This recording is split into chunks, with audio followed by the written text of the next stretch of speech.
I'd always prided myself on respecting boundaries. When my daughter Claire married Stephen Whitmore 5 years ago, I smiled through the elaborate ceremony despite my reservations.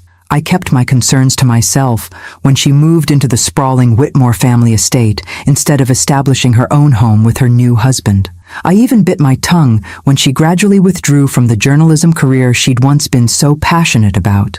After all, Claire was 32 years old, a grown woman capable of making her own choices. Who was I to question her decisions? But as I drove through the blinding snow on Christmas Eve, knuckles white against the steering wheel, I could no longer pretend that what was happening was normal or healthy. The daughter who once called me daily now barely responded to texts. The vibrant, opinionated journalist who'd fearlessly covered political corruption and social injustice had been replaced by a subdued woman who checked with her husband before voicing an opinion. The final straw had come 3 days earlier. A brief text message, not even from Claire's phone, but from Stephen's.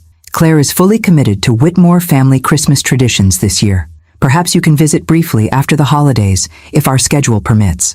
Our schedule permits. As if my own daughter needed her husband's family's permission to see her mother on Christmas. The snow intensified as I navigated the winding roads leading to the exclusive Whitmore estate in Boston's wealthiest suburb. The gate stood open, unusual for a family so obsessed with security and privacy, but convenient for my unannounced arrival. As I pulled into the circular driveway, the mansion loomed before me, windows glowing warmly against the snowy darkness, smoke curling from multiple chimneys. I was about to park when a solitary figure on the front walkway caught my attention.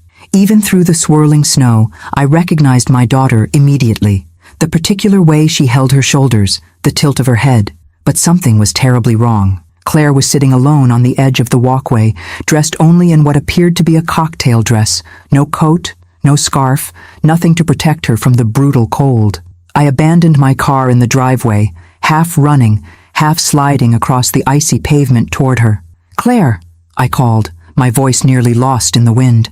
"Claire, what are you doing out here?" She looked up, her face pale with cold, lips tinged an alarming blue. For a moment, she didn't seem to recognize me, her eyes vacant and unfocused. Then awareness dawned. "Mom?" she whispered, her voice cracking. How did you—" I dropped to my knees beside her, already shrugging off my heavy wool coat to wrap around her trembling shoulders. "My God, you're freezing. How long have you been out here?" "I don't know," she mumbled, her words slightly slurred from cold. "An hour? Maybe 2? 2 hours? In this weather? Without a coat?" Horror and rage battled within me as I helped her to her feet. "Why are you outside, Claire?" Her eyes darted toward the house, fear flickering across her features. I spoke out of turn at dinner, questioned Douglas's business practices. Stephen said I needed to reflect on my place in this family before I could rejoin the celebration. My blood ran cold, colder than the snow swirling around us. Through the large bay windows, I could see the Whitmore family gathered in their opulent living room, laughing and drinking beside a roaring fire, completely indifferent to the woman freezing just outside their door. "You could have died out here," I said, struggling to keep my voice steady.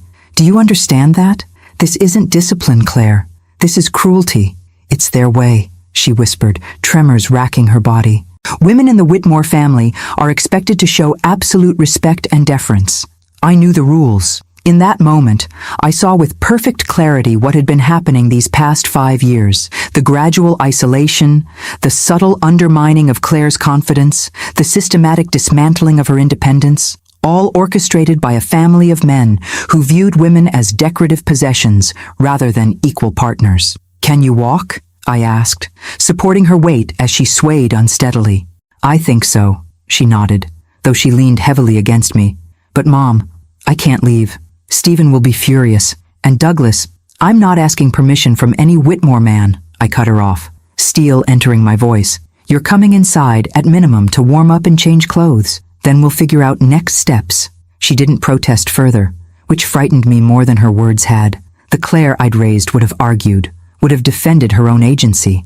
This new Claire, this diminished version of my daughter, simply acquiesced. As we approached the imposing front door, I could see the family more clearly through the windows, Stephen laughing with his brothers, the patriarch Douglas holding court from his armchair, the women arranged decoratively around the room like well-dressed props. None of them had bothered to check on Claire.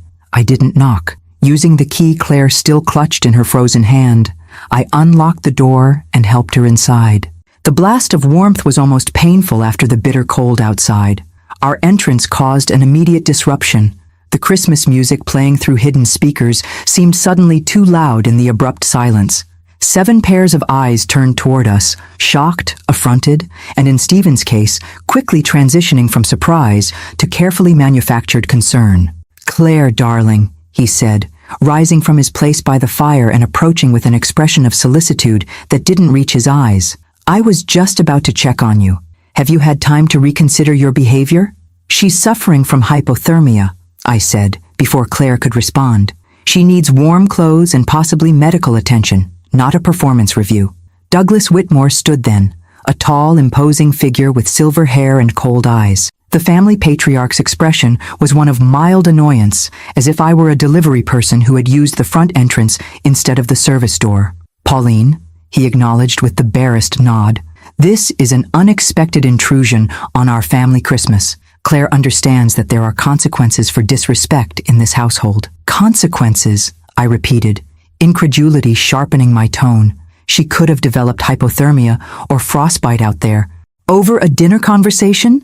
Stephen stepped forward, placing a proprietary hand on Claire's shoulder. "Mom, you don't understand our family dynamics.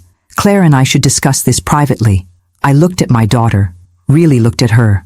Beyond the physical trembling from cold, I saw a deeper trembling in her spirit. The vibrant light that had always defined her was dimmed to the faintest flicker. Whatever had been happening in this house over the past 5 years had nearly extinguished the essence of who she was. That's when I knew I couldn't leave without her. Not tonight. Not ever again. I straightened to my full height, meeting Douglas Whitmore's cold gaze directly. In that moment, I wasn't just Pauline Bennett, concerned mother. I was Pauline Bennett, senior business consultant who had spent decades navigating corporate power structures and recognizing the weak points in seemingly impenetrable empires, including the Whitmore family empire. I gathered Claire closer to me and looked each family member in the eye, one by one, before delivering 5 words that would change everything. "I know about Project Prometheus." The effect was immediate. Douglas's face drained of color. Stephen froze mid-step. The 2 other Whitmore brothers exchanged alarmed glances. Even the normally placid Whitmore wives looked up in surprise at the sudden tension crackling through the room. Project Prometheus, the Whitmore family's most carefully guarded secret, a series of offshore accounts and shell companies designed to hide millions in questionable transactions. Information I had discovered years ago while vetting my daughter's future in-laws and had kept to myself, hoping I would never need to use it. Until now. "We're leaving," I said into the stunned silence. "Claire needs medical attention and rest. We can discuss everything else tomorrow." No one moved to stop us as I guided my trembling daughter toward the door. No one dared. The drive to the hotel was harrowing, snow accumulating faster than the wipers could clear it. Claire's teeth chattering despite the car's heater blasting at maximum. I kept glancing over at her, bundled in my coat and the emergency blanket from my trunk, her face still frightfully pale. "We should get you to a hospital," I said, peering anxiously through the windshield at the nearly invisible road. "No hospitals," Claire replied, her voice stronger than it had been outside the Whitmore mansion, but still unsteady. "Please, Mom, I just need to warm up. I can't handle questions right now." And I wanted to argue, but recognized the fragility in her expression. Whatever had happened in that house had left wounds deeper than the physical effects of cold. Pushing too hard now might cause her to retreat entirely. "The Rosewood Inn has vacancies," I said instead. I called ahead while packing for the trip just in case. Claire didn't respond, staring out the passenger window at the swirling snow.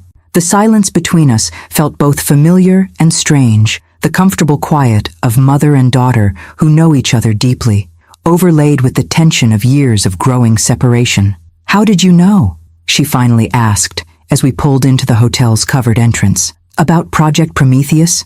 I turned off the engine and faced her. "I'm a business consultant, Claire. When you got engaged, I did what any mother with my resources would do. I researched the family you were marrying into." "You investigated the Whitmores?" Her eyes widened slightly. I looked into their business practices, I clarified. Stephen seemed controlling even during your engagement. I wanted to understand what I was dealing with. A flicker of the old Claire, sharp, analytical, unafraid of difficult truths, sparked in her expression. And you found Project Prometheus. Among other things, I nodded. Offshore accounts in the Caymans, shell companies in Luxembourg and Singapore, environmental violations carefully buried under settlements with non-disclosure agreements. The Whitmores built their fortune on corruption and intimidation, all while maintaining their public image as moral, upstanding citizens. Douglas would say it's just smart business, Claire said, a hint of bitterness creeping into her voice. Douglas would say anything to justify his actions, I countered, just like he'd justify leaving his daughter-in-law in freezing temperatures as discipline. Claire flinched, then seemed to collapse in on herself, shrinking into the passenger seat. You don't understand how it works in their family. Then help me understand, Claire. Because from where I'm sitting, it looks like systematic emotional abuse masked as tradition or family values. The word abuse hung in the air between us. Claire's eyes filled with tears, but she shook her head sharply, wiping them away before they could fall. Let's get inside, she said, her voice tight. I can't do this conversation in a car. The Rosewood Inn was one of those New England establishments that balanced luxury with coziness. Crackling fireplaces in the lobby, tasteful Christmas decorations that managed to be festive without garishness, staff who were attentive without hovering. The night manager took one look at Claire's still pale face and disheveled appearance and upgraded us to a suite without my having to ask. The restaurant is closed, but we can send up room service, he assured us, and the chef left mulled wine warming for guests returning late from Christmas events. In the suite, Claire headed straight for the bathroom, turning the shower to its hottest setting. I heard her soft gasp as she finally began to warm up properly and busied myself ordering food. Hearty soup, fresh bread, hot tea, anything to raise her core temperature and provide comfort. When she emerged 20 minutes later, wrapped in one of the hotel's plush robes, some color had returned to her cheeks. She looked younger somehow, more like the daughter I remembered, her carefully styled Whitmore wife hair now hanging in damp waves around her face. Better?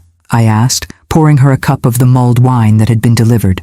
Much, she admitted, accepting the cup and inhaling the spicy aroma before taking a cautious sip. Thank you for coming tonight, for knowing somehow that I needed help. A mother knows, I said simply. She settled into the armchair across from mine, drawing her knees up like she used to as a teenager when we'd have our deepest conversations. For a moment, I could almost pretend the last 5 years hadn't happened, that we were just having one of our heart-to-hearts about life and its challenges. But the haunted look in her eyes told a different story. When did it start? I asked gently. The isolation, the control. Claire stared into her cup, as if the floating cinnamon sticks and orange slices might provide an easier answer than the truth. Gradually, she finally said. So gradually, I hardly noticed at first. Stephen was so different during our courtship, attentive, supportive of my career, interested in my opinions. And after the wedding, it was subtle at first, little comments about my friends being too progressive or bad influences, suggestions that maybe my journalism was too stressful, that I seemed tired all the time. Then it was Douglas making remarks about Whitmore women and their priorities, with Stephen nodding along. She took another sip of wine, her hands steadier now. By our first anniversary, I was having dinner with the family every night. By our second, I'd cut my work hours to part-time and lost touch with most of my friends. By our third, I'd quit journalism entirely and moved fully into the family compound. Why didn't you say something? Call me?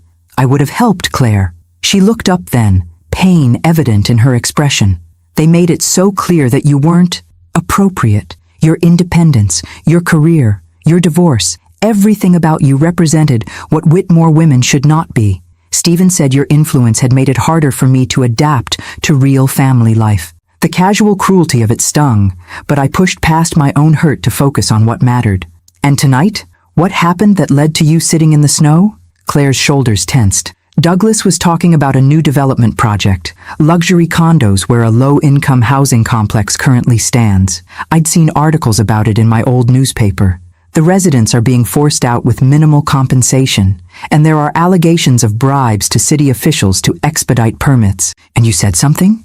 I suggested that perhaps the family should consider the ethical implications, not just the profit margins. A ghost of a smile touched her lips. The old Claire coming out, I suppose. Douglas wasn't pleased. He said women shouldn't concern themselves with business matters they couldn't possibly understand. So you were sent outside as punishment, I concluded, struggling to keep the fury from my voice. To reflect on my place in the family, she corrected, the robotic phrasing clearly not her own, until I was ready to apologize appropriately. And if you'd gotten frostbite? Hypothermia? Would that have been acceptable collateral damage for ensuring your proper place? Claire didn't answer, which was answer enough. A knock at the door announced the arrival of our food. As I arranged the soup and bread on the small dining table, I noticed Claire checking her phone, her expression growing increasingly anxious. 27 texts from Stephen, she said, her voice tight, and 5 from Douglas. They're not happy. I imagine not, I replied, setting a steaming bowl in front of her. Eat first. We'll deal with the Whitmores tomorrow. She hesitated, thumb hovering over the phone screen. What if they come here? Stephen can be very persuasive when he wants to be. Let him try, I said, a steel entering my voice that surprised even me. I've spent 30 years helping companies navigate crises and negotiations. I can handle one family of corrupt businessmen who think they're above the law. As Claire began to eat, some color returning to her face with each spoonful of soup, I watched her carefully. The daughter I'd raised, brilliant, compassionate, fiercely independent, was still in there somewhere, buried beneath years of systematic undermining and control. And I was determined to help her find herself again, no matter what the Whitmores might try to do to stop us. Morning arrived with clear skies and brilliant sunshine that belied the storm of the previous night, both the literal snowstorm and the emotional tempest at the Whitmore mansion. I woke early, years of habit preventing me from sleeping past 6, even on Christmas Day. Claire was still asleep in the adjoining room of our suite, her breathing deep and regular, face peaceful in a way I hadn't seen in years. I ordered breakfast from room service and settled at the small desk with my laptop. If the Whitmores were going to retaliate, and I had no doubt they would, I needed to be prepared. Project Prometheus was my leverage, but leveraging information effectively required precision and timing. The documentation was exactly where I'd stored it 5 years ago, in an encrypted cloud folder with a password that combined Claire's birth date and the coordinates of the small Maine cottage where I'd taken her every summer as a child. Page after page of damning evidence, falsified environmental impact studies, wire transfers to offshore accounts, coinciding perfectly with favorable zoning decisions, shell companies that traced back to Douglas Whitmore through a labyrinth of nominees and proxies. I was so absorbed in reviewing the files that I didn't notice Claire had awakened until she spoke from behind me. "You really do have it all," she said, her voice still rough with sleep. Evidence that could destroy them. I closed the laptop and turned to face her. In the morning light, I could see more clearly what last night's darkness and emotional turmoil had partially hidden. The physical toll the Whitmore household had taken on my daughter. She'd always been slender, but now she appeared almost fragile, cheekbones too prominent in her pale face. Dark circles underscored her eyes, and a general air of watchfulness had replaced her once relaxed demeanor. "I do," I confirmed, gesturing for her to join me at the table where breakfast awaited. "I compiled it when you first got engaged, then updated it periodically through my industry contacts." "Why didn't you use it?" she asked, taking a seat and reaching for the coffee pot. "Stop the wedding? Warn me?" I measured my words carefully. "Would you have believed me? You were in love, Claire. Stephen showed you exactly what you wanted to see. If I'd come to you with accusations and evidence against his family, you would have seen it as me trying to control you or sabotage your happiness." She considered this as she stirred cream into her coffee, then nodded slowly. "You're right. I would have chosen him over you. That's exactly what they wanted." "What do you mean?" "It's how they operate, isolating the women who marry into the family, cutting them off from outside influences, especially strong mothers or sisters who might notice what's happening." She took a sip of coffee, her gaze distant. "Eleanor told me once, when she'd had too much wine, that Douglas spent the first 2 years of their marriage systematically turning her against her own mother. Eleanor, Stephen's mother, Douglas's wife of nearly 40 years. The perfect Whitmore matriarch, always immaculately dressed, unfailingly polite, and completely deferential to her husband in all things. And the other wives? Michael and Richard's wives feel the same way? Claire nodded. Diane and Jennifer went through the same process. It's like breaking in a horse. First, they isolate you from outside support. Then they undermine your confidence and independence. Then they establish the rules and the consequences for breaking them. Anger flared hot in my chest, but I kept my expression neutral. Getting emotional now wouldn't help Claire. And no one ever leaves? Fights back? There was one, Richard's first wife, Meredith. She tried to leave about a decade ago. The Whitmores destroyed her, used their connections to get her fired from her job, contested custody of their son so aggressively that she ran out of money for legal fees, spread rumors that ruined her reputation locally. Claire's hands tightened around her coffee cup. She eventually gave up, left town with nothing. Richard got full custody. Their son barely remembers her now. The systematic cruelty of it was breathtaking. A family that presented itself as the pinnacle of moral virtue and traditional values, while practicing calculated psychological warfare against the women who married into it. Your phone's been buzzing all morning, I observed, nodding toward where it lay on the nightstand. Stephen? And Douglas? And Eleanor? Even Richard and Michael have texted. She made no move to check the messages. They'll be crafting a unified response. The Whitmores always close ranks when threatened. Are you afraid of them? I asked directly. Claire considered the question, something shifting in her expression, a hardness appearing beneath the fragility. Yes, she admitted, but I'm more afraid of going back, of who I've become in that house. Her words hung between us, raw with honesty. For the first time since I'd found her trembling on that snowy walkway, I felt a flicker of hope. My daughter, my real daughter, was still in there, fighting to emerge. What do you want to do, Claire? I asked quietly.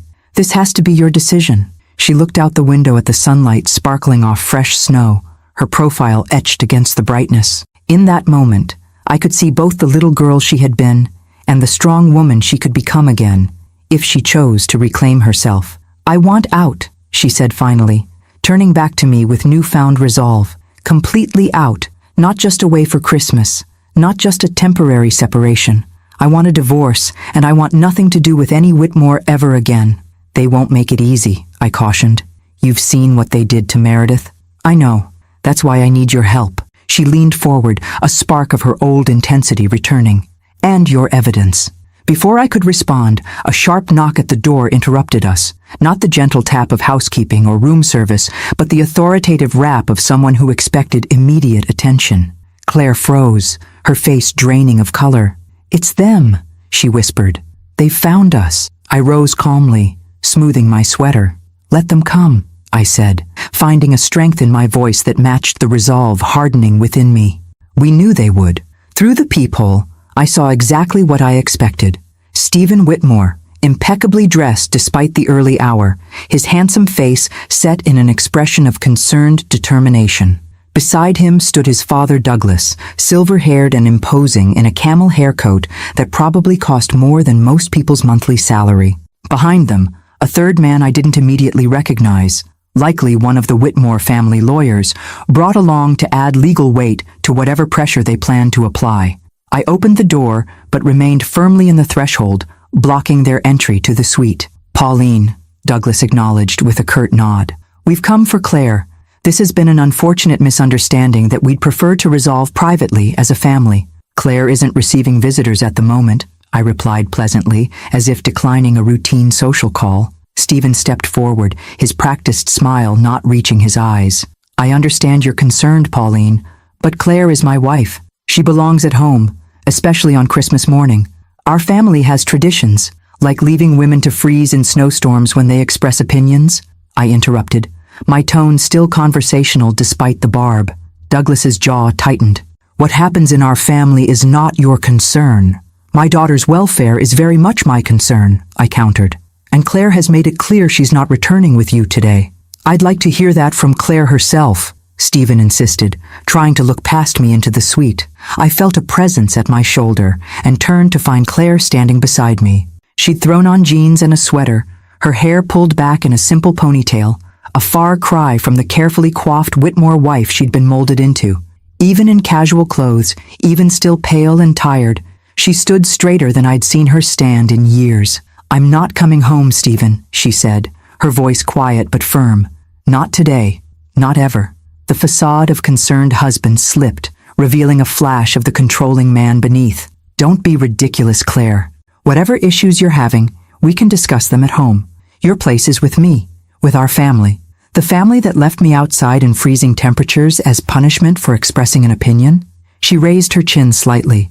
I think I finally understood what my place in the Whitmore family truly is, and I want no part of it anymore. Douglas stepped forward, his considerable height allowing him to loom over both Claire and me. This is your mother's influence, he said coldly. One night with her, and you're suddenly abandoning 5 years of marriage and the values we've worked so hard to instill in you. Claire didn't flinch from his intimidating presence. The only thing last night did was show me there are still people in this world who won't stand by while I'm being mistreated, who won't accept cruelty as tradition or control as love. The third man cleared his throat, stepping forward with the smooth confidence of an expensive attorney.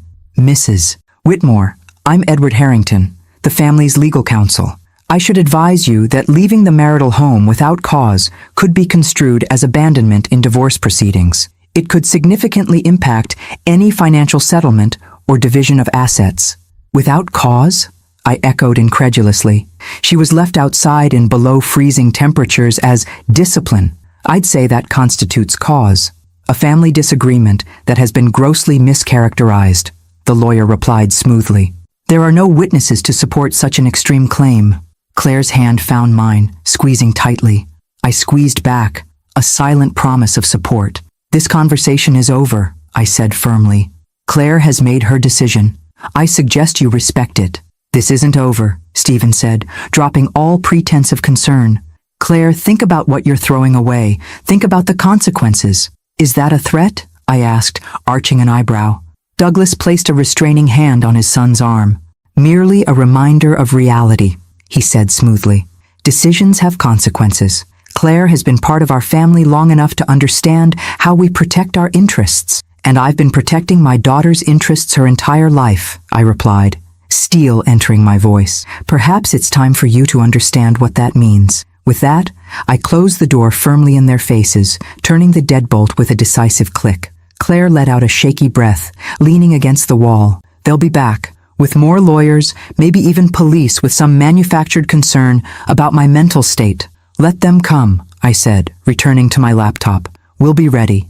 Because what the Whitmores didn't realize was that they had just declared war on a woman who had spent her entire career strategizing, planning, and prevailing against much more formidable opponents than one corrupt family with delusions of untouchability.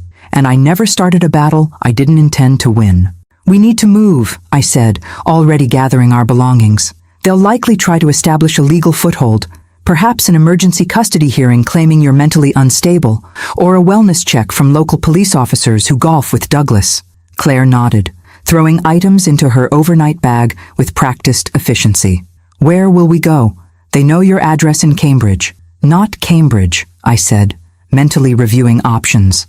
I have a colleague who keeps a pied-à-terre in Back Bay for business trips. She's in London for the holidays. We can use it until we formulate a longer-term plan. As Claire packed, I made 3 phone calls in rapid succession. First to my colleague securing her apartment, then to Marcus Delgado, a former client who had become the best digital security specialist in Boston, and finally to Diane Abernathy, the most ruthless divorce attorney I knew. It's Christmas Day, Claire pointed out as I ended the last call. How do you still have this kind of pull with people? I smiled grimly.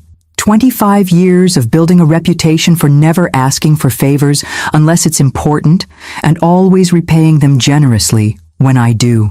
Diane's meeting us at the apartment in 2 hours. We left through the hotel's service entrance, avoiding the lobby where Douglas might have stationed someone to watch for us. My nondescript silver Volvo was thankfully unremarkable among the dozens of cars in the parking lot. As we pulled away, I noticed a black SUV with tinted windows idling near the entrance. Unmistakably, Whitmore surveillance. They're watching the front, Claire observed, slouching down in her seat slightly. But not expecting us to leave so quickly, I replied, taking a circuitous route that would make it difficult for anyone to follow. That's the first advantage of dealing with entitled men like the Whitmores. They consistently underestimate women's competence. I forgot how strategic you are, Claire said, something like admiration creeping into her voice. Douglas always dismissed you as just a consultant who got lucky with a few clients. Another advantage, I noted. Being underestimated provides excellent cover for outmaneuvering people. My colleague's apartment was a sleek, minimalist space on the 15th floor of a luxury building with excellent security, key card access for the elevator, 24-hour doorman, and a discreet side entrance for residents who preferred privacy. We settled in just as Marcus arrived, carrying a nondescript duffel bag filled with technology. "Damn, Pauline, when you said emergency, you weren't kidding," he said, setting up his equipment on the dining table. "Christmas Day extraction from hostile situation? This is some Jason Bourne-level stuff?" "This is my daughter, Claire," I introduced, appreciating his attempt to lighten the mood.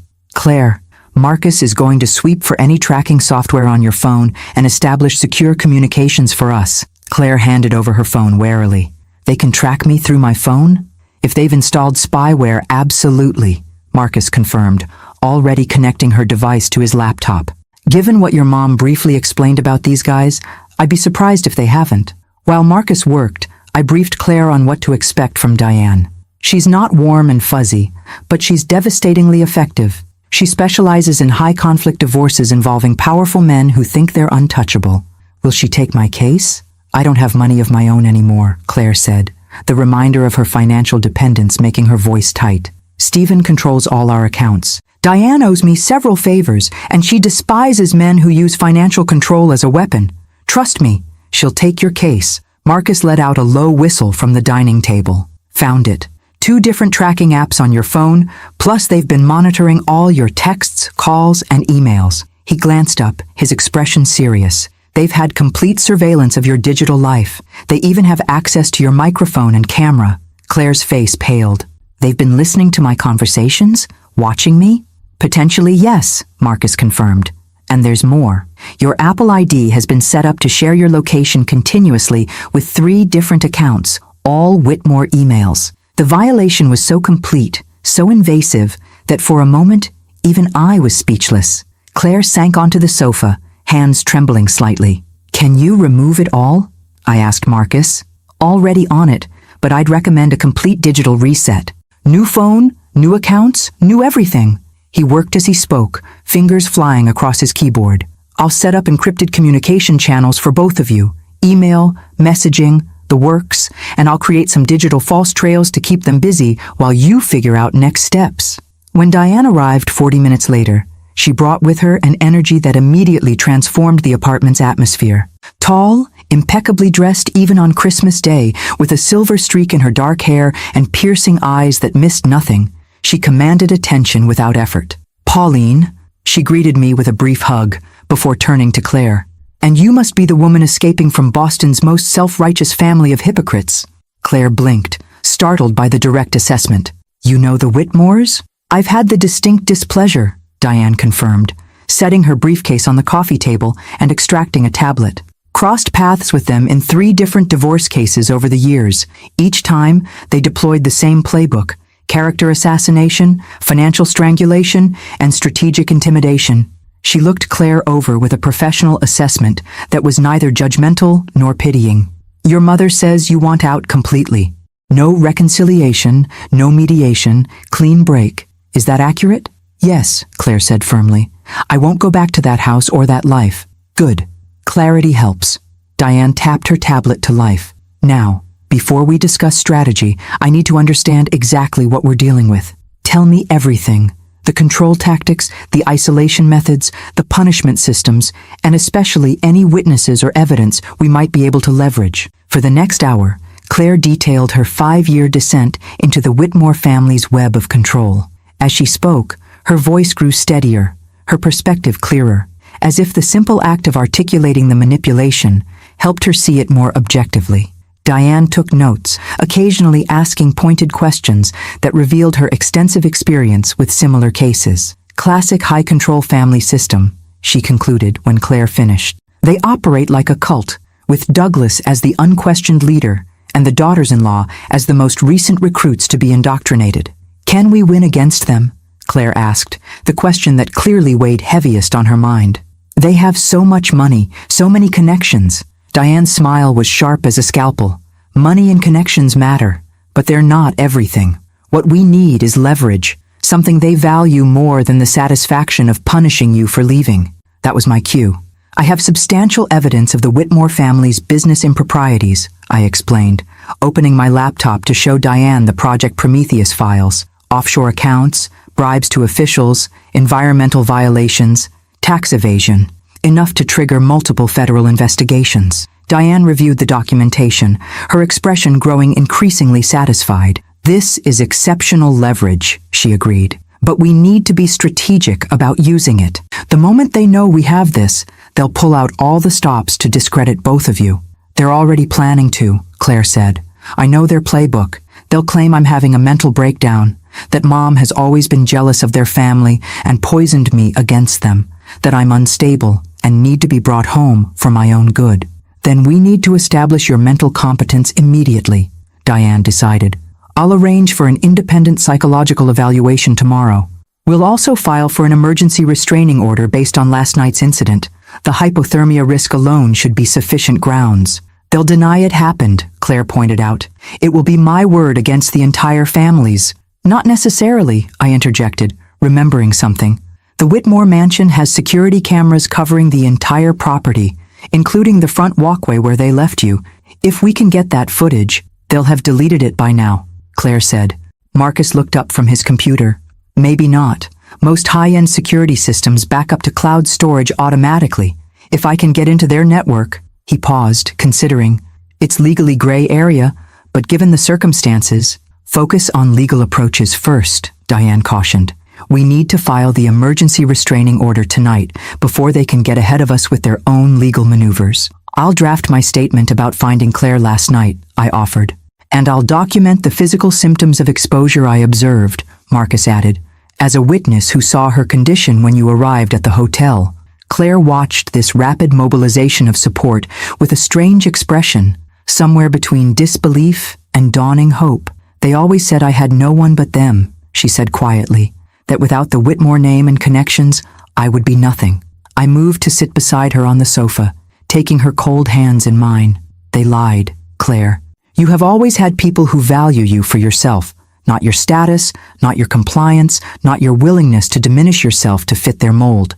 Diane checked her watch. The judge who's on call for emergency filings today is Alexandra Winters. She's fair, thorough, and notably unsympathetic to claims of family tradition when they mask abuse. If we submit within the next 2 hours, she'll likely review it today, even though it's Christmas. As everyone moved into action, Diane drafting legal documents, Marcus securing our digital footprint, Claire writing her statement, I felt a fierce pride rise in my chest. Less than 24 hours after finding my daughter trembling in the snow, we had assembled a team, secured a safe location, and were already mounting a legal counteroffensive against one of Boston's most powerful families. The Whitmores had spent 5 years systematically convincing Claire she was powerless without them.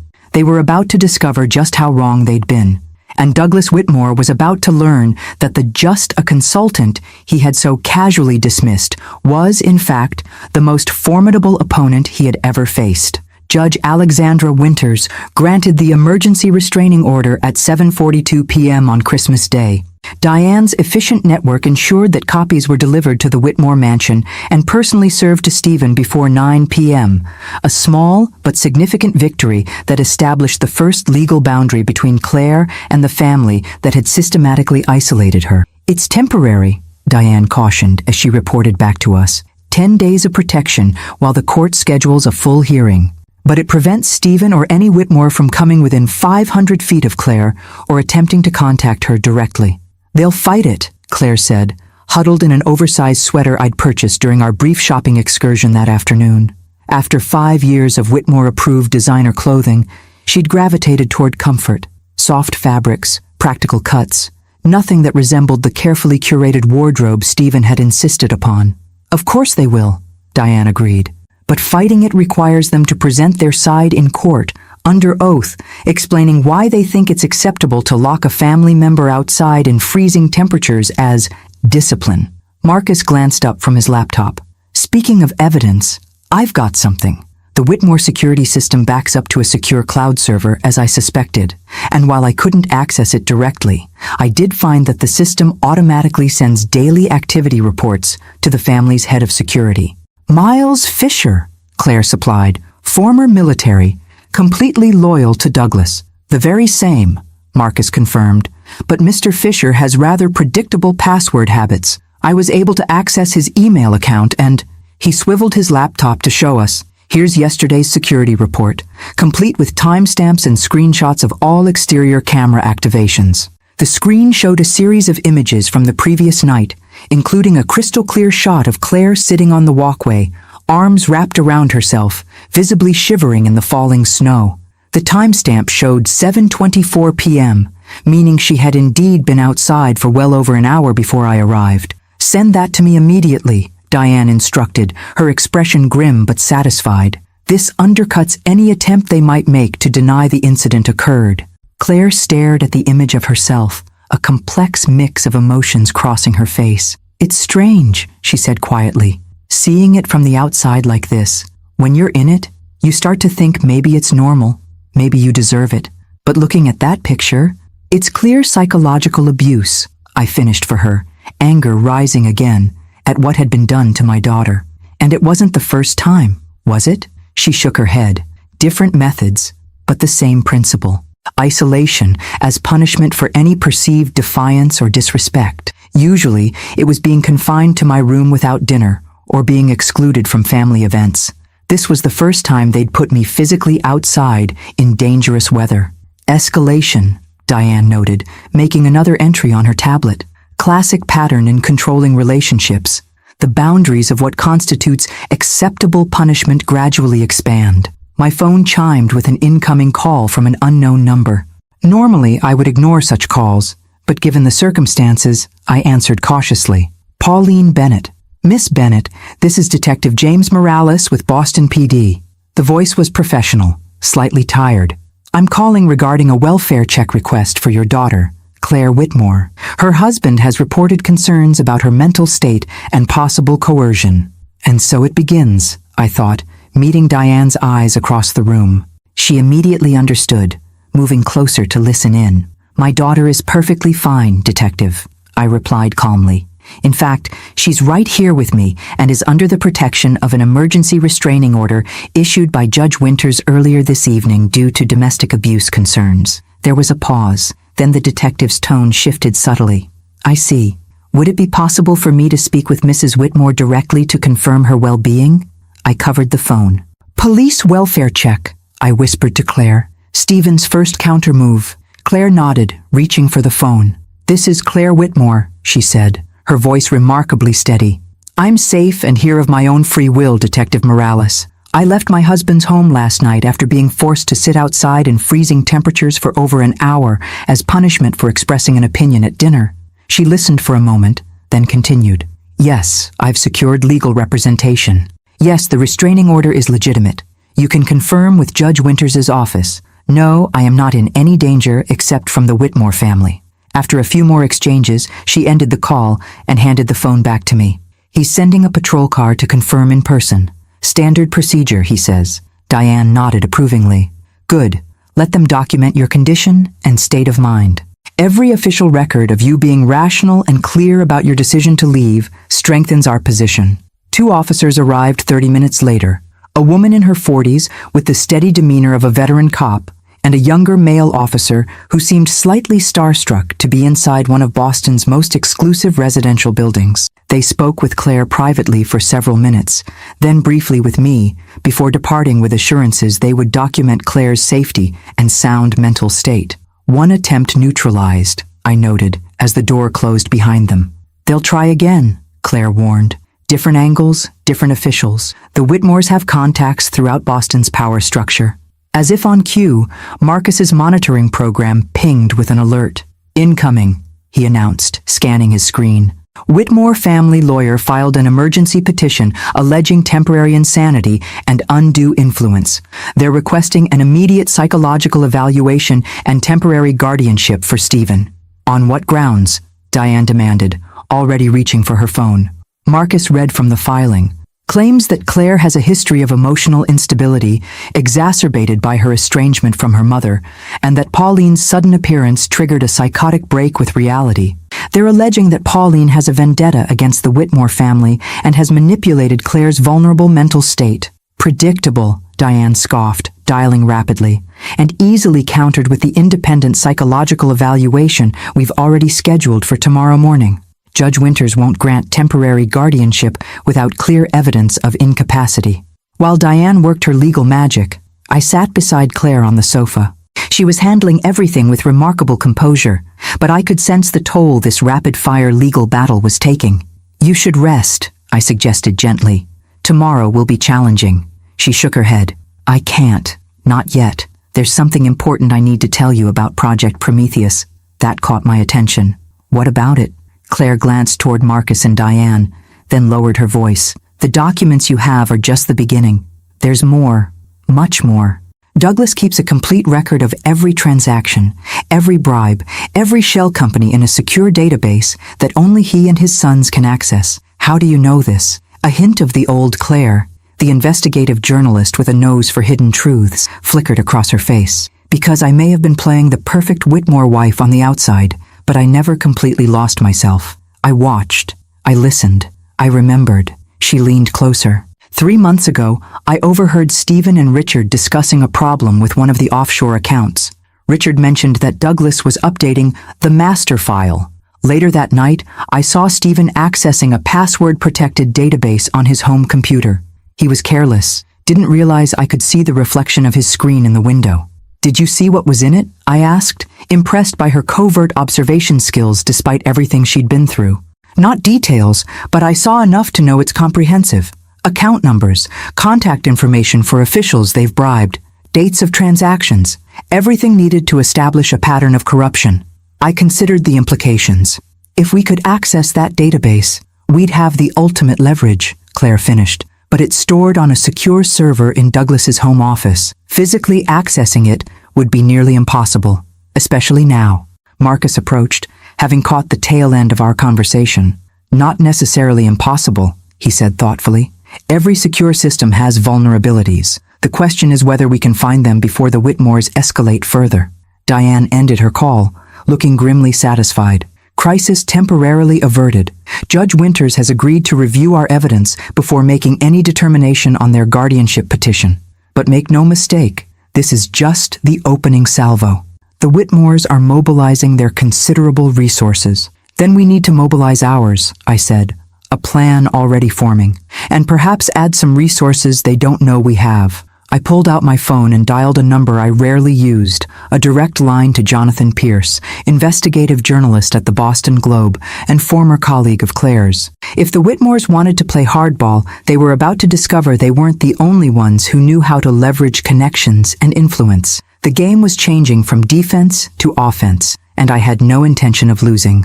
"Jonathan Pierce." "Jonathan, it's Pauline Bennett, Claire's mother." A moment of silence then. "Pauline?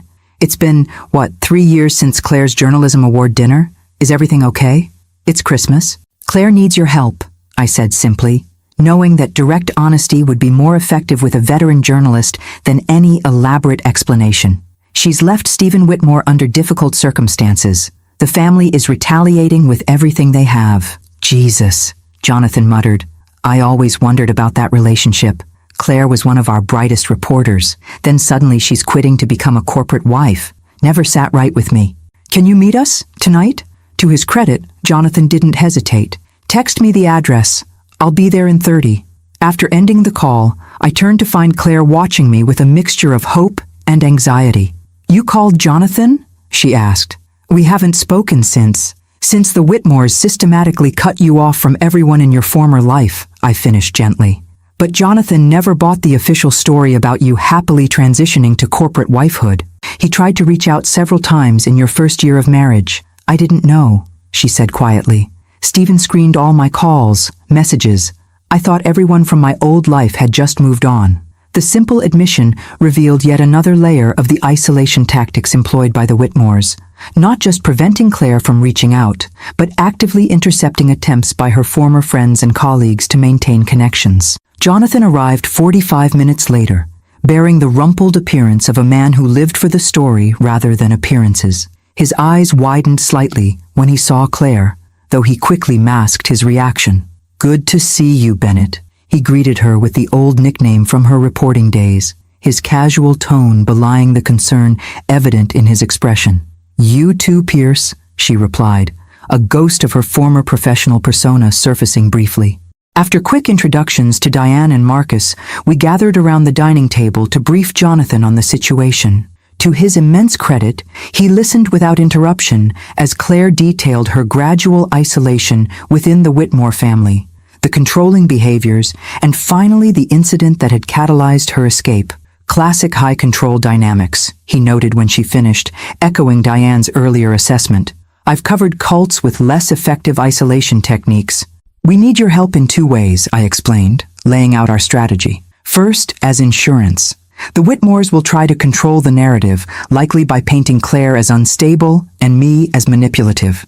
Having an independent journalist documenting our side creates counterpressure." Jonathan nodded. "And the second way?" I glanced at Claire, who picked up the thread. "You've been investigating the Whitmore family's business practices for years," she said. "I remember you working on a story about their South Harbor development project right before I left the paper, which mysteriously got killed by editorial after Douglas Whitmore had lunch with our publisher," Jonathan confirmed, his expression darkening. "Not the first time a Whitmore story got buried at the Globe." "We have evidence," I said, choosing my words carefully.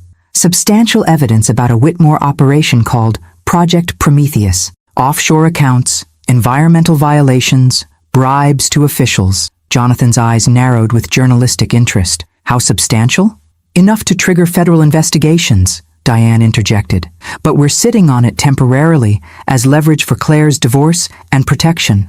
We believe there's more evidence in a secure database in Douglas's home office," I continued.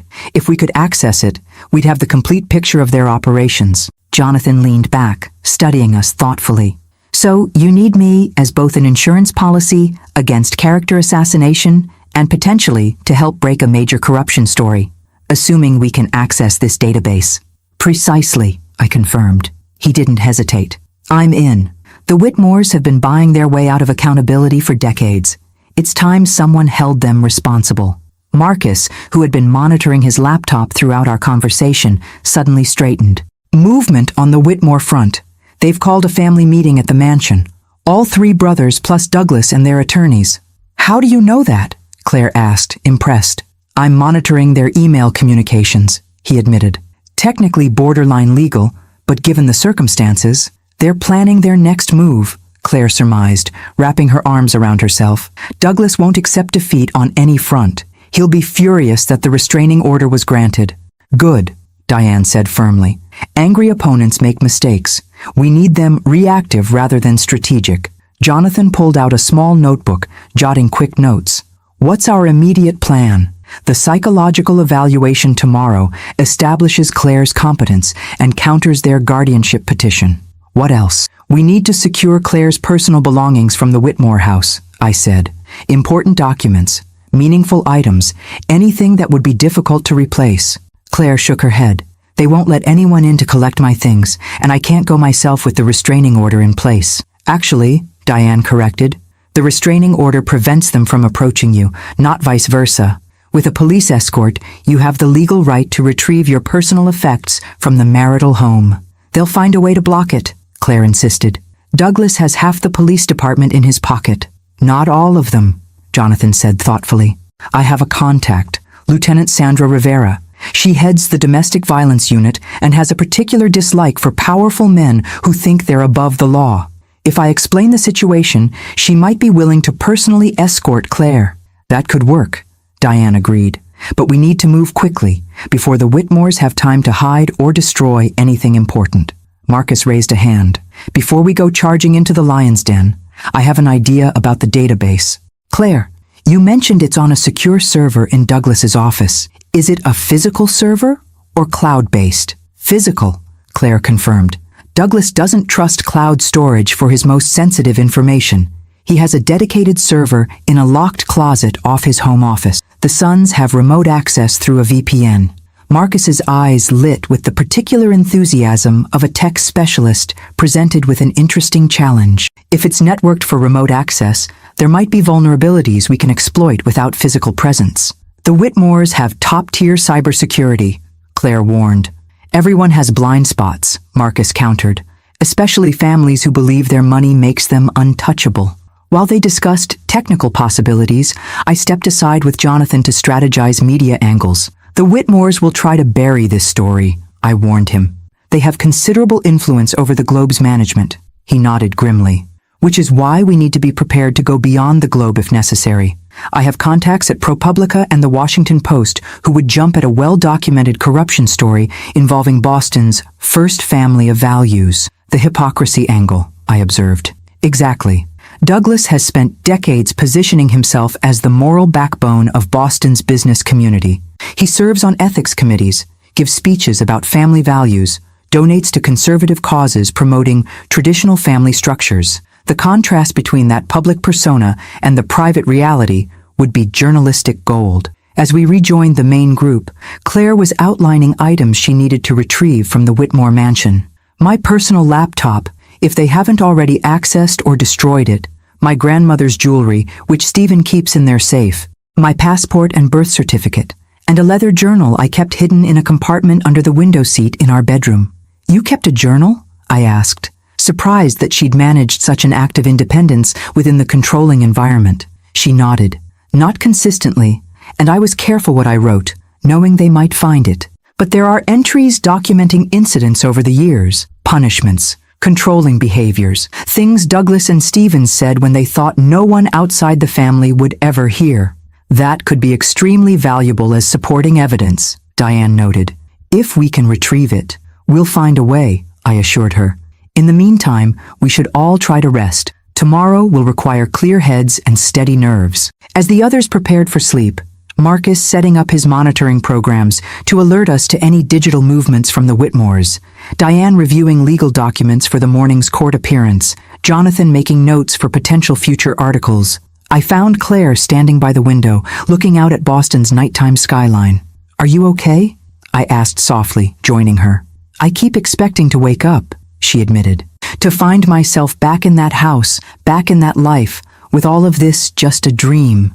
It's not a dream, I assured her. You're free, Claire, and we're going to make sure you stay that way. She turned to me, eyes bright with unshed tears. Why didn't I leave sooner? How did I let them erase so much of who I was? Because they were experts at what they did, I said gently. They didn't start with locking you outside in the snow. They started with love and approval, then gradually introduced conditions for that love. By the time the control became obvious, you were already isolated from anyone who might have helped you recognize it. She nodded slowly. The frog in boiling water. Exactly. But you're out now. And despite everything they did to diminish you, the real Claire Bennett, the strong, brilliant woman I raised, is still in there. She's the one who survived, who recognized the final line being crossed, who was ready to leave when the opportunity came. For the first time since I'd found her trembling in the snow, Claire's smile reached her eyes, a small flicker of her authentic self emerging from beneath years of calculated suppression. The Whitmores have no idea what they've unleashed, do they? She said, a hint of her old determination surfacing. No, I agreed, a fierce pride swelling in my chest. But they're about to find out. Dawn broke over Boston with crystal clarity, the kind of brilliant winter morning that follows a heavy snowfall, pristine, sharp-edged, revealing. It felt fitting somehow, this new day that would begin the process of reclaiming Claire's life from the shadows the Whitmores had cast over it. The psychological evaluation was scheduled for 9 a.m. with Dr. Eleanor Kapoor, a forensic psychiatrist with impeccable credentials and a reputation for impartiality that made her assessments particularly valuable in court. Diane had secured the appointment through her network, emphasizing the urgent nature of our situation. Remember, Diane advised as Claire prepared, Dr. Kapoor isn't on our side or their side. Her job is to provide an unbiased professional assessment of your mental state. Be honest, be direct, and don't try to manage her impressions of you. Claire nodded, pulling her hair back into a simple ponytail. She'd declined the offer of new clothes for the appointment, choosing instead the comfortable sweater and jeans from the day before. No more performing, she'd explained. No more dressing for others' approval. Dr. Kapoor's office was located in a converted brownstone in Cambridge, its interior a careful balance of professional efficiency and calming warmth. The doctor herself projected a similar balance, compassionate but not effusive, attentive but not intrusive. I'll be conducting a standard evaluation to assess your current mental and emotional state, she explained to Claire, her tone matter-of-fact. This will include questions about recent events, your general history, and your decision-making process regarding your marriage. I understand time is of the essence, so we'll complete this in one extended session. Claire disappeared into the inner office while Diane, Jonathan, and I waited in the reception area. I tried to focus on reviewing documents for our next steps, but my mind kept returning to the years of isolation and control my daughter had endured while I had respected what I thought were her choices. "Stop," Diane said quietly, observing my expression. "I can see you blaming yourself from here." "I should have done more," I admitted. "Pushed harder to maintain contact, questioned what was happening. And they would have used that to further convince Claire you were trying to control her," Diane countered. "I've seen this pattern dozens of times, Pauline. These family systems are incredibly effective at turning a mother's concern into evidence of interference or instability." "She's right," Jonathan added. "I tried reaching out to Claire repeatedly that first year. Each time, I got polite but firm responses, clearly written by someone else, explaining that she was focusing on her new family priorities and would be in touch when time permitted. Eventually, I stopped trying." "The Whitmore isolation technique," Diane nodded. "They didn't just cut Claire off from reaching out. They actively intercepted and managed incoming contact attempts." 3 hours later, Claire emerged from Dr. Kapoor's office, looking drained but composed. The doctor followed, her professional demeanor intact, though there was a new warmth in her eyes when she looked at Claire. "I'll have my full assessment completed by this afternoon," she informed us. "Given the urgency of the situation, I'll send it directly to Judge Winters with copies to Miss Abernathy. Without breaking confidentiality, I can say that I found no evidence whatsoever of the mental instability alleged in the Whitmore petition." Relief flooded through me. With Dr. Kapoor's professional assessment countering the Whitmore's claims, their attempt to secure guardianship over Claire would almost certainly fail. "Thank you, Doctor," Claire said quietly. Dr. Kapoor regarded her with genuine compassion. "Miss Bennett, and I note you requested I use your birth name rather than your married name. I would recommend ongoing therapeutic support as you navigate this transition. Not because there's anything wrong with your mental state, but because recovering from prolonged psychological control is a process that benefits from professional guidance." "I'll consider that," Claire promised, "once things stabilize a bit."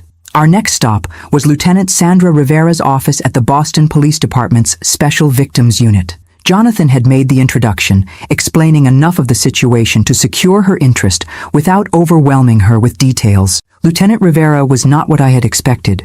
Rather than the tough, hardened officer I'd imagined, she was a petite woman with a gentle manner that belied the steely determination evident in her eyes. Her office walls displayed not commendations, but photographs of survivors, women, children, occasionally men, who had escaped abusive situations. "Mr. Pierce explained the basics," she said, after introductions were complete.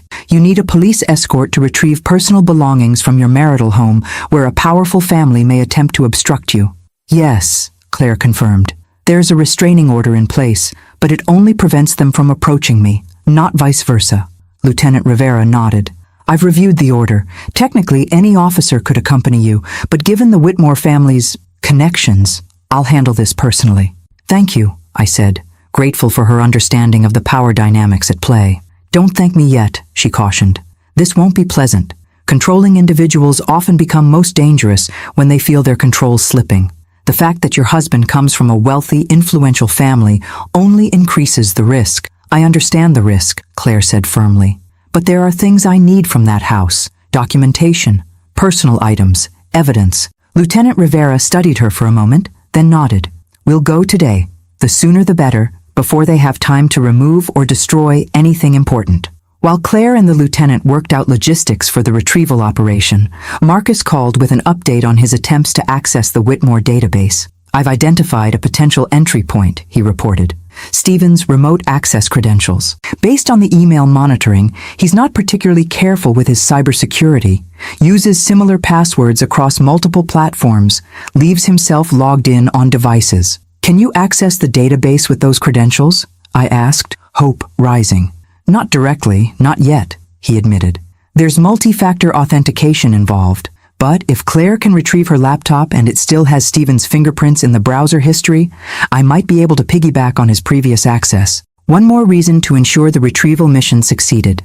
By early afternoon, our small convoy approached the imposing gates of the Whitmore estate, Lieutenant Rivera's unmarked police vehicle, followed by my Volvo carrying Claire, Diane, and me.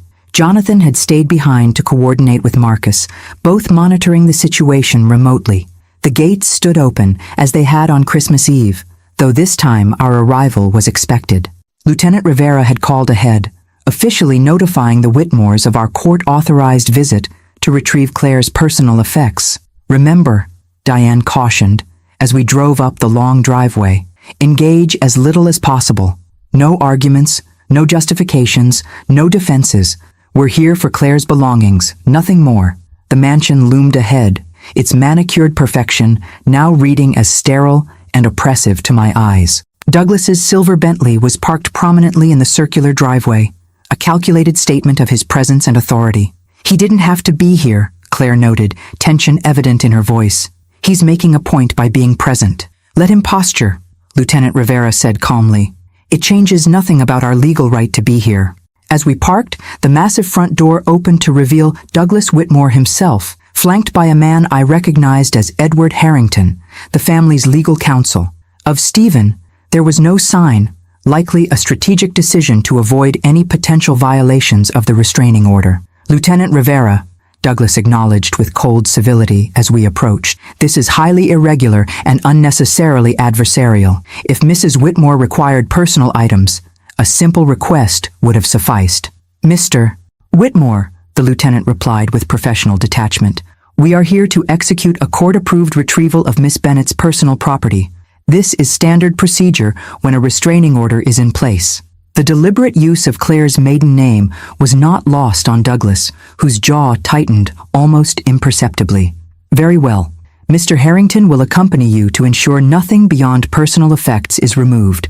Actually, Lieutenant Rivera corrected, the court order specifies that Miss Bennett may retrieve her personal property without interference. You are welcome to observe from a reasonable distance, but you may not dictate or restrict which personal items she chooses to take. Douglas's mask of civility slipped for just a moment, revealing the cold anger beneath. This house and everything in it belongs to the Whitmore family. Claire may take her clothing and personal trinkets, nothing more. That's not what the law provides, Mr. Whitmore, Diane interjected smoothly.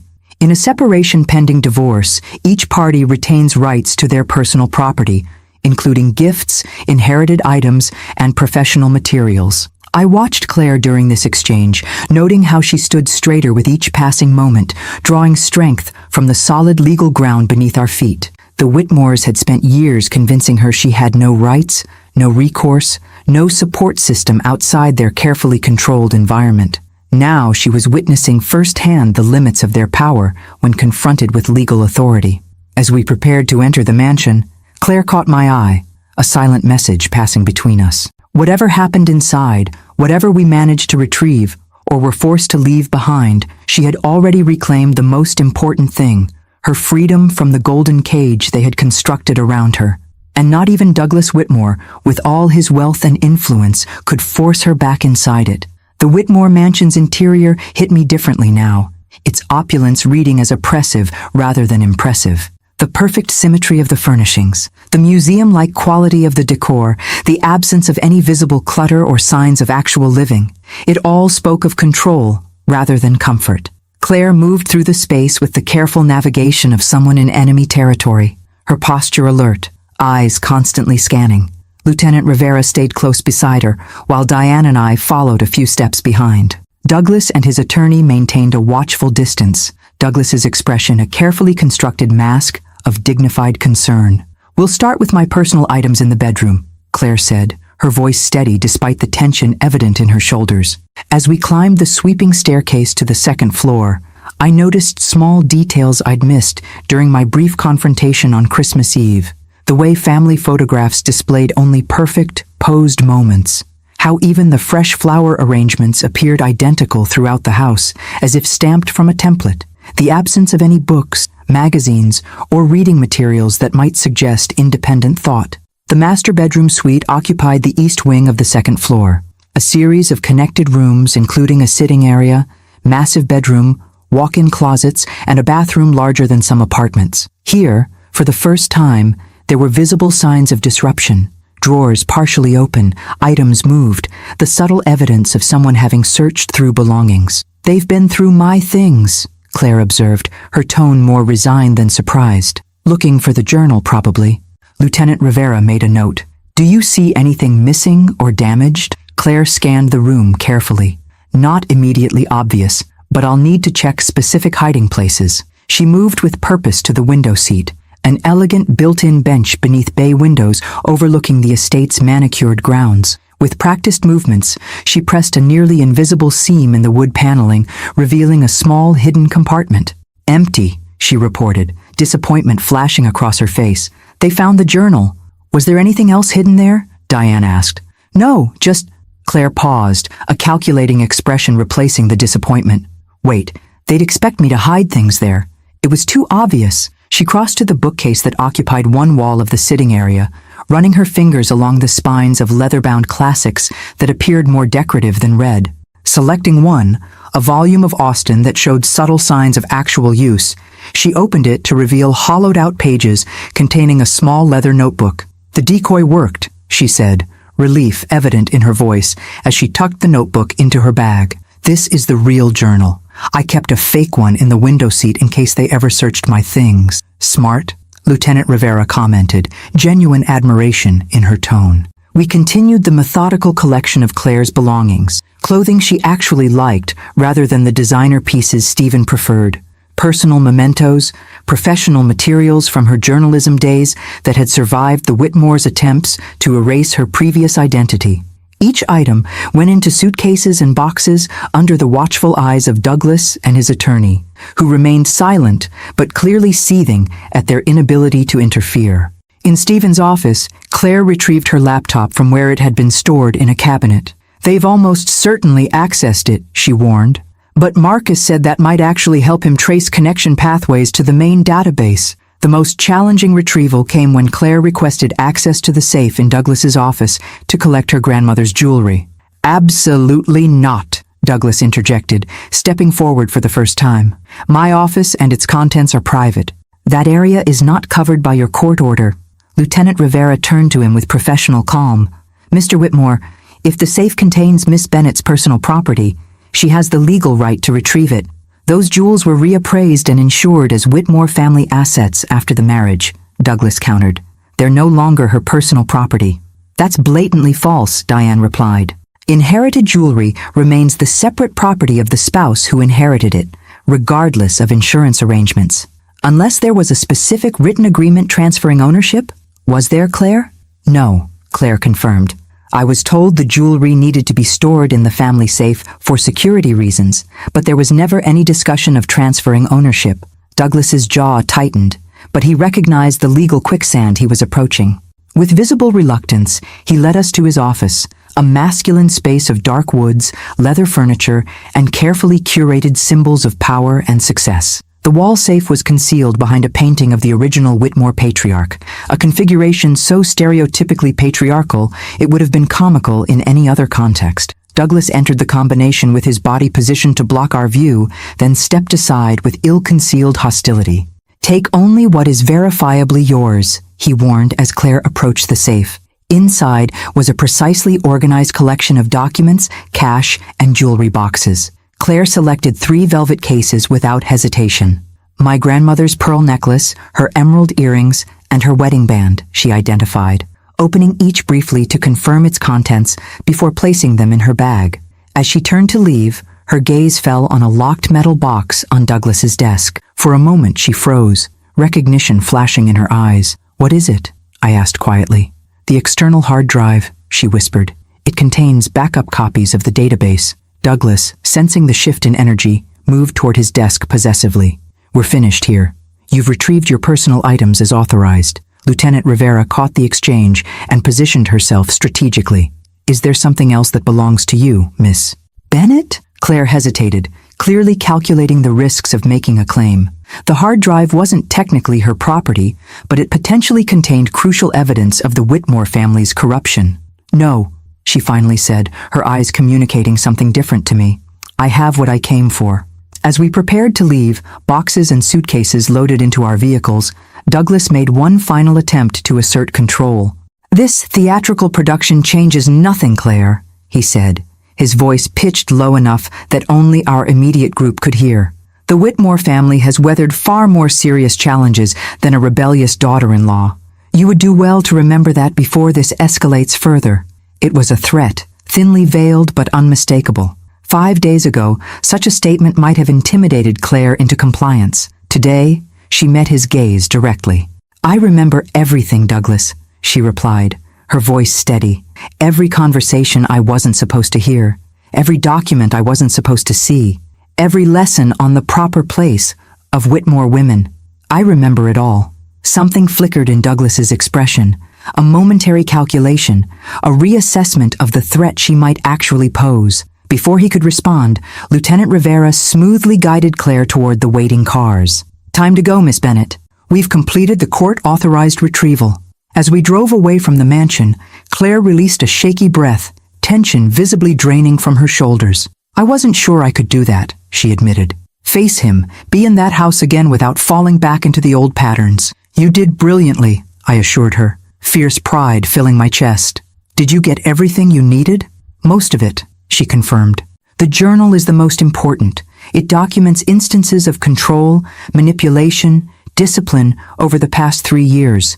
But I couldn't claim the hard drive, not with any legal justification." "But you saw it," I noted. "You confirmed its existence and location." A spark of her old journalistic sharpness flashed in her eyes. "Exactly. And I saw something else too, the unlock pattern Douglas used to access his computer. He always uses the same one, a specific sequence I've seen him trace hundreds of times when he thought no one was watching." "That could be valuable information for Marcus," I observed. "More than valuable," Claire corrected. "It might be the key to the entire database." As we returned to our secure apartment, the retrieval mission officially complete, I recognized something new in my daughter's demeanor. A growing confidence, a reclamation of agency that each small victory reinforced. The Whitmores had spent years methodically dismantling her sense of self, her belief in her own perception and judgment. Each time their attempts at control were rebuffed, each time legal authorities acknowledged her rights, another piece of that conditioning fractured. The recovery of Claire's belongings was about more than physical items. It was about establishing that she existed independently of the Whitmore family's definition and control, that she had rights they couldn't override, boundaries they couldn't violate, and allies they couldn't intimidate. Douglas had issued his warning, believing himself still in the position of power. What he failed to understand was that the dynamic had already shifted fundamentally. Claire was no longer the isolated, undermined woman who could be controlled through calculated doses of approval and punishment. She was becoming, step by step, her true self again. And that was the one thing the Whitmores had always feared most. "I think I'm in," Marcus announced, his voice tight with suppressed excitement. It was just past midnight, nearly 18 hours since our return from the Whitmore mansion. Marcus had been working continuously since then, using Claire's retrieved laptop to trace pathways into the Whitmore family's secure network. The combination of Stephen's cached credentials, Douglas's unlock pattern that Claire had memorized, and Marcus's technical expertise had finally yielded results. We gathered around his workstation, Claire, Jonathan, Diane, and I, watching as file directories populated his screen. "Is that it?" Claire asked, leaning forward. "The Prometheus database?" "Part of it," Marcus confirmed, navigating through encrypted folders with practiced precision. "Douglas is methodical, I'll give him that. Everything's organized by year, then by project, then by transaction type. It's an auditor's dream, or nightmare, depending on whose side you're on." "Can you download it?" Jonathan asked, the journalist in him clearly itching to dig into the material. Not all at once. It would trigger security alerts. But I can extract key files if you tell me what to look for. Claire studied the directory structure, her face illuminated by the screen's blue glow. Start with South Harbor, she suggested. That was the development project I questioned at Christmas dinner, the one that got me sent outside. If they reacted that strongly, there must be something particularly damning there. Marcus navigated to the indicated folder, revealing dozens of subfolders with clinical labels: permits, zoning, displaced residents, compensation, official payments. Official payments? Diane raised an eyebrow. That sounds suspiciously like a euphemism for bribes. Because it is, Marcus confirmed, opening the folder to reveal spreadsheets listing names, dates, amounts, and payment methods. City councilors, zoning officials, even the head of the Community Development Board, all receiving consulting fees through shell companies. Jonathan was already taking notes, his expression grim. This is textbook corruption.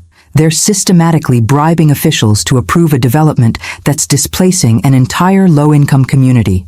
As Marcus continued exploring the database, the true scope of the Whitmore family's operations became clear. Project Prometheus wasn't just one scheme, but an entire shadow business infrastructure designed to facilitate corruption while maintaining plausible deniability. They've been doing this for decades, Claire said, her voice hollow as she recognized names and projects from conversations she'd overheard during her years in the Whitmore home. The same pattern over and over: identify vulnerable communities, bribe officials to change zoning or override environmental protections, displace residents with minimal compensation, develop luxury properties, and reap enormous profits. All while positioning themselves as ethical business leaders and philanthropists, I added, thinking of the numerous charity galas and civic awards the Whitmores hosted and received. The hypocrisy is breathtaking, Jonathan agreed, but not surprising. In my experience, the louder someone proclaims their moral superiority, the more likely they're compensating for something. Marcus had moved to a different section of the database, one labeled simply Insurance. Inside were detailed dossiers on various officials, business competitors, and journalists who had crossed paths with the Whitmores over the years. My God, Claire breathed, recognizing the implications immediately. It's blackmail material. They keep dirt on anyone who might threaten their interests. Sure enough, each file contained meticulously documented vulnerabilities, evidence of affairs, financial improprieties, family secrets, substance abuse issues, all carefully cataloged for potential leverage. Is there a file on me? Jonathan asked, only half joking. Marcus typed quickly, running a search. Actually, yes. Under media threats, several journalists are listed. Jonathan's file was relatively thin compared to others.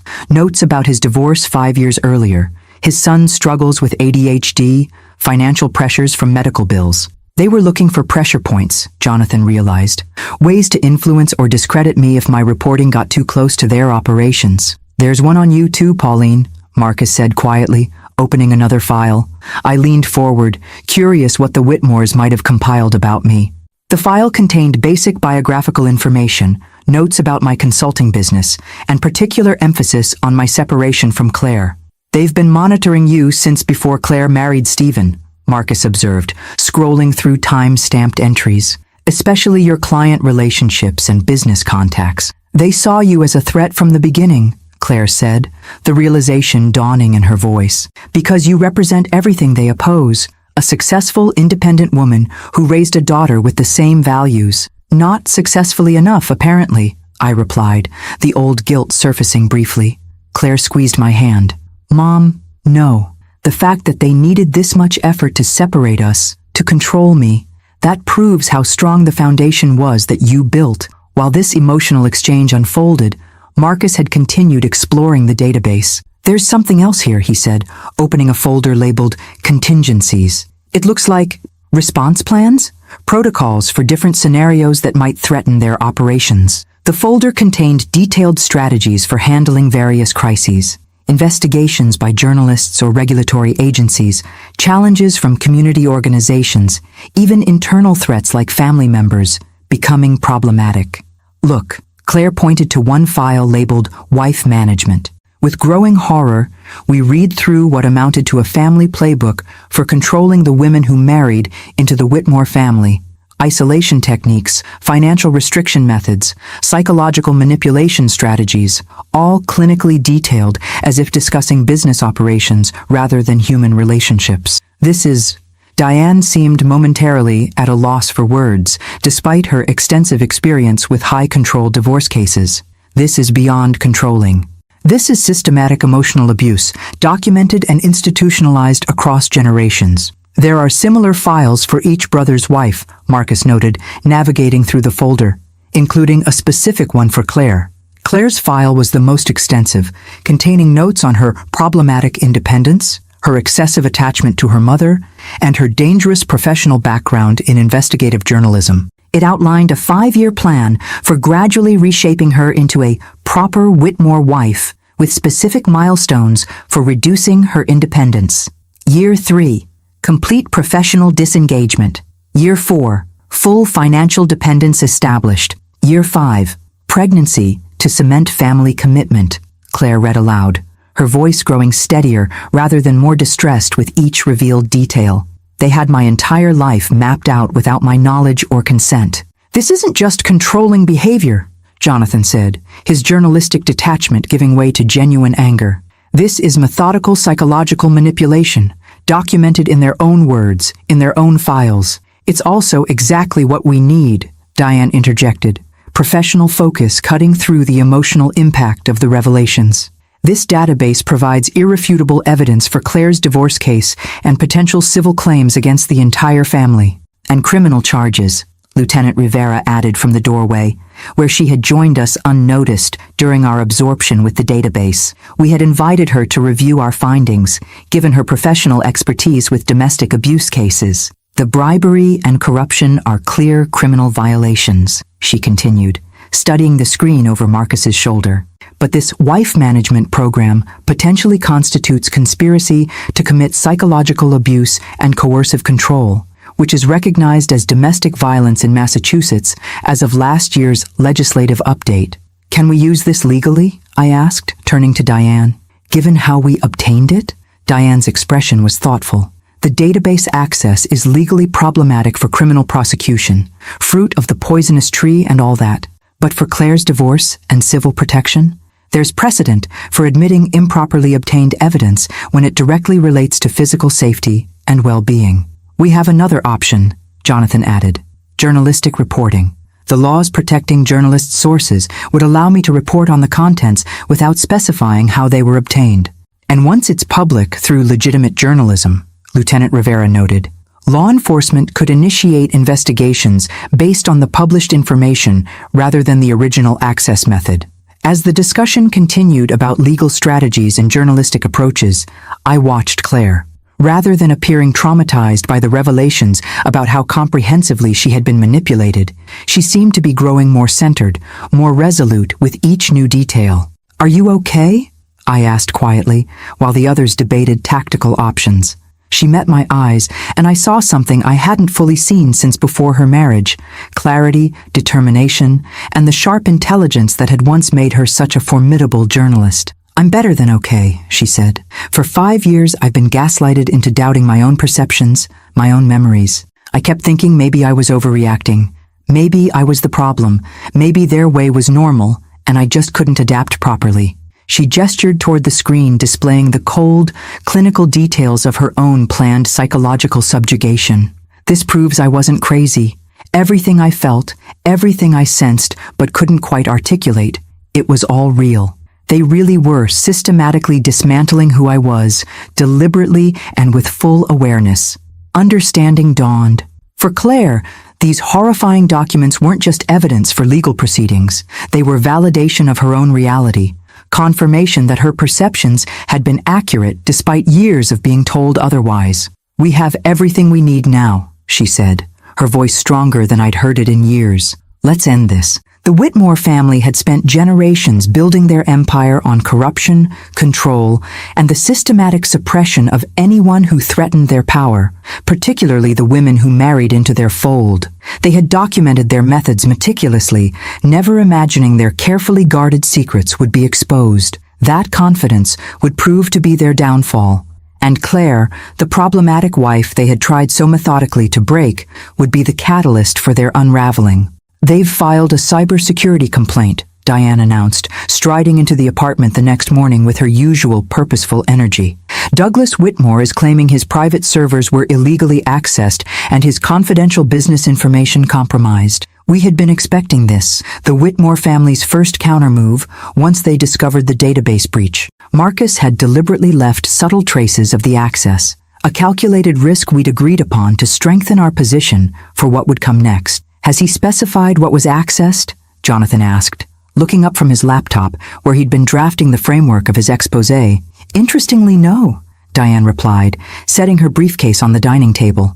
"The complaint is deliberately vague about the contents, refers only to proprietary business information and confidential family documents. Because he can't admit what's actually in those files," Claire observed. "He can't tell the police. Someone accessed our documented evidence of systematic corruption and psychological manipulation." I smiled at the clarity in Claire's analysis. With each passing day, she was reclaiming more of herself, emerging from the fog of manipulation that had enveloped her for 5 years. The confident journalist's instincts, the sharp, critical thinking, all returning as the Whitmore conditioning lost its hold. "Exactly," Diane confirmed. "They're in a bind. To pursue serious charges for the breach, they would need to specify what was accessed and why it matters.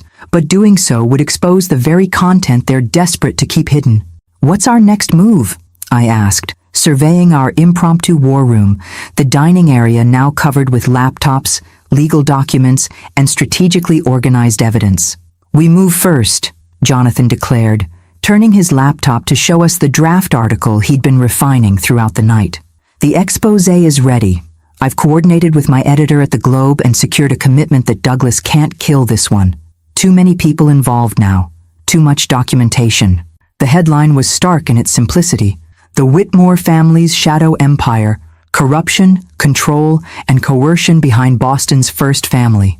"When does it run?" Claire asked, scanning the comprehensive article that detailed the Whitmore family's decades of systematic corruption, their manipulation of city officials, their exploitation of vulnerable communities, and, most damningly, their documented strategies for controlling and isolating the women who married into their family. "Tomorrow's front page," Jonathan confirmed.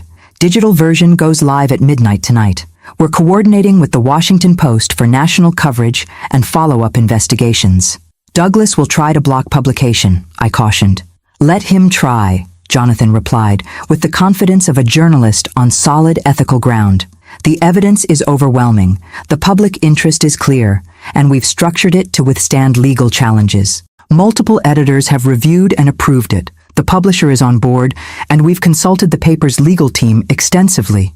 While Jonathan finalized his bombshell article, Diane outlined our parallel legal strategy.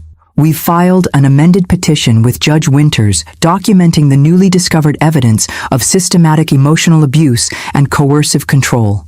The journal entries, combined with the Whitmore family's own documented wife management protocols, present a compelling case for expedited divorce proceedings and comprehensive protective orders." "What about criminal charges?" Lieutenant Rivera asked, having joined us again this morning in her unofficial capacity. "That's where we need your official involvement," Diane explained. "Once Jonathan's article breaks, it creates a public record that law enforcement can use as the basis for launching investigations into the corruption, the bribery, potentially even conspiracy charges related to the coercive control patterns." Lieutenant Rivera nodded thoughtfully. "I've already briefed my captain. We'll be ready to move once the article provides public cause for investigation." As these various strategic threads came together, I marveled at the coalition we had assembled in just a few days. Legal, journalistic, technical, and law enforcement expertise, all aligned to expose and dismantle the corrupt system the Whitmores had built over generations. "They'll retaliate," Claire warned, her intimate knowledge of the family's tactics informing her concern. "Not just legally, but personally. Character assassination, pressure on employers, threats to connections. We've anticipated that," I assured her, sharing the contingency plans we'd developed. "Marcus has secured our digital lives against intrusion. Diane has documented all potential threats for restraining order purposes. Jonathan's article includes preemptive responses to likely Whitmore attacks on our credibility. And I've arranged police protection for the apartment building, Lieutenant Rivera added, just as a precaution. Claire absorbed this comprehensive preparation, something like wonder crossing her face. I forgot what it's like, she said softly. What's like? I asked. Having people in your corner. Having support that isn't contingent on compliance. Her voice strengthened. For 5 years, every relationship in my life came with conditions. Behave appropriately, don't question, accept your place. I forgot what unconditional support feels like. The simple observation highlighted perhaps the most insidious aspect of the Whitmore's control system. The way it had isolated Claire, not just physically from outside relationships, but psychologically from the very concept of non-transactional human connection. As evening approached, the final preparations for our coordinated offensive fell into place. Jonathan submitted his article for publication, Diane filed our amended legal petitions, and Lieutenant Rivera arranged for additional patrol coverage of our building overnight, a precaution against potential Whitmore retaliation once the article went live. Get some rest, I advised Claire as the others departed. Tomorrow will be intense. I'm not sure I can sleep, she admitted, the nervous energy of anticipation evident in her restless movements. Try, I encouraged. You'll need your strength and clarity tomorrow. While Claire attempted to rest, I sat by the window overlooking Boston's nighttime skyline, reflecting on the extraordinary series of events that had brought us to this moment. Just 1 week ago, I had been driving through a snowstorm, following an inexplicable maternal instinct that something was wrong with my daughter. Now we stood on the precipice of exposing one of Boston's most powerful families and liberating Claire from their control permanently. My phone buzzed with a text from an unknown number. Cautiously, I opened it. Mrs. Bennett, this is Eleanor Whitmore. I need to speak with you urgently, away from Douglas and the family. Please, it's about Claire. Eleanor, Stephen's mother, Douglas's wife of nearly 40 years, the quintessential Whitmore matriarch. What could she possibly want that couldn't be communicated through the family's army of lawyers and representatives? Before I could contemplate a response, a second text arrived. I know what they did to Claire. I know because they did it to me too. Decades ago. Please, I have information that could help protect her. I stared at the message, assessing its authenticity and the potential risks of engagement. Eleanor had always presented as the perfect Whitmore wife, unfailingly poised, deferential to Douglas, a model of traditional femininity within their patriarchal structure. Could this outreach be genuine, or was it another Whitmore manipulation tactic? As I deliberated, a third message appeared. The article goes live at midnight. By tomorrow morning, everything changes for all of us. Before that happens, there are things Claire should know. About the family, about the other wives, about how far Douglas might go to protect the Whitmore name. Please, 1 hour. The Common Ground Cafe on Cambridge Street. I'll be alone. The specificity of the request, the acknowledgement of the impending article, and the apparent desire to meet in a public place all suggested sincerity. Yet caution was essential. The Whitmores had proven themselves masters of manipulation and deception. I made a decision, texting back, "If you're serious, I'll meet you, but not alone, and I choose the location." Her response was immediate. "Anywhere public, anyone you trust, just please before midnight." I glanced at the clock, 10:18 p.m. Less than 2 hours until Jonathan's exposé would irrevocably change the landscape for everyone connected to the Whitmore family. If Eleanor truly had information that could help protect Claire, this might be our only opportunity to obtain it. "I'll bring Lieutenant Sandra Rivera from Boston PD," I responded, adding an additional layer of security to the meeting. "Fine," came Eleanor's reply. "Thank you." I called Lieutenant Rivera, who agreed to accompany me without hesitation. We selected a 24-hour diner near the police station, neutral territory with plenty of witnesses and security cameras. As I prepared to leave, I paused by Claire's bedroom door, listening to her steady breathing. She had finally fallen asleep. The weight of years of psychological control temporarily lifted in unconsciousness. I decided not to wake her. If Eleanor's information proved valuable, I would share it when Claire awoke. If it was a trap, there was no reason to expose her to additional stress. Whatever Eleanor Whitmore wanted to share in these final hours before her family's carefully constructed facade collapsed, I would hear it, cautiously, strategically, and with Claire's protection as my absolute priority. The game had changed. We were no longer merely reacting to Whitmore maneuvers, we were dictating the terms of engagement. And now, unexpectedly, it seemed at least one member of the Whitmore inner circle might be breaking ranks.